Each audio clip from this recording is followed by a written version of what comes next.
Dans cette vidéo, nous allons voir comment simplement passer un entier d'un processus pair vers un processus fils avec un pipe. Donc si ce n'est pas encore fait, regardez d'abord la vidéo sur les généralités par rapport au pipe, hein. Donc, alors, je vous rappelle, le processus est le suivant. On va d'abord ouvrir un pipe dans le processus pair.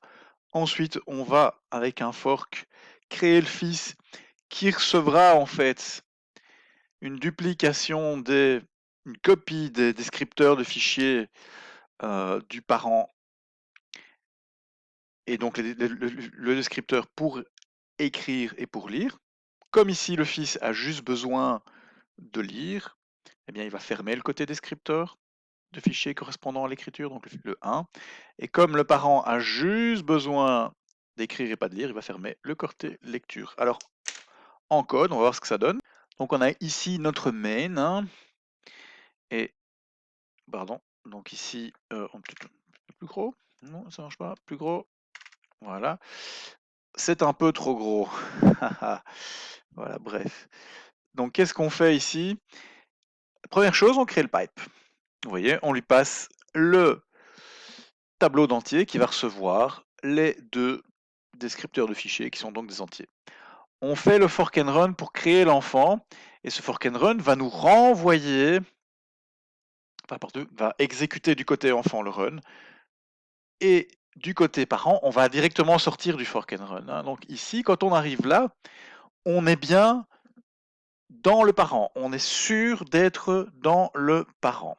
Regardez le code du fork and run. Si vous n'êtes pas convaincu de ça, le code du fork and run donc, va faire un exit une fois que l'enfant est fini. Donc on est sûr qu'on ne reviendra pas ici dans l'enfant. Donc on est bien dans le parent. Alors du coup, ce qu'on fait maintenant, c'est qu'on va clôturer. On est dans cette situation-là ici. L'enfant a reçu ça. On est dans le parent, donc on va clôturer ce côté-là. Donc on va clôturer le côté 0. Ok, donc on clôture ici le côté 0, donc le côté lecture. Alors, maintenant du côté enfant, on va faire la même chose, mais avec le, enfant, le descripteur d'écriture. Donc si on va regarder le code de l'enfant, qui est donc dans la fonction run, hein, qui va être exécutée par le fork and run, on a ici, on clôture le descripteur d'écriture. Après, l'enfant, ce qu'il va faire, donc ça c'est pas un schéma, mais si comme on veut maintenant, le tube est configuré, donc maintenant ce qu'on va faire, c'est qu'on va attendre que quelqu'un nous mette un entier dans le tube, hein. Donc on va faire un read qui est un appel système bloquant. Donc, c'est-à-dire qu'il va attendre d'avoir lu quelque chose. Donc on n'exécute pas la suite tant qu'on n'a pas un entier dedans. Donc ici, le fils va être en attente de l'entier.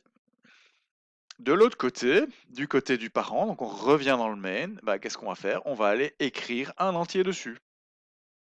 Ok. Et donc une fois que le fils aura reçu l'entier, il va juste l'écrire.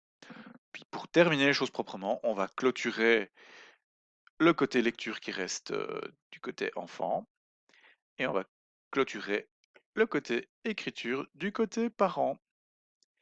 Et si maintenant on exécute ça, donc je fais un petit make, hein, voilà, et c'est up to date, tout ce que j'ai déjà fait en fait le make précédemment, j'exécute ceci et j'ai bien l'entier qui passe vers le fils, hein. Donc ce message ici, il est dans le fils entier reçu de mon père.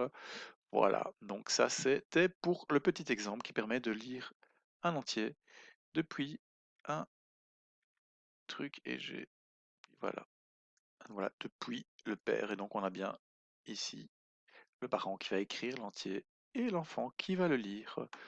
Ça c'est tout le processus pour les tubes anonymes.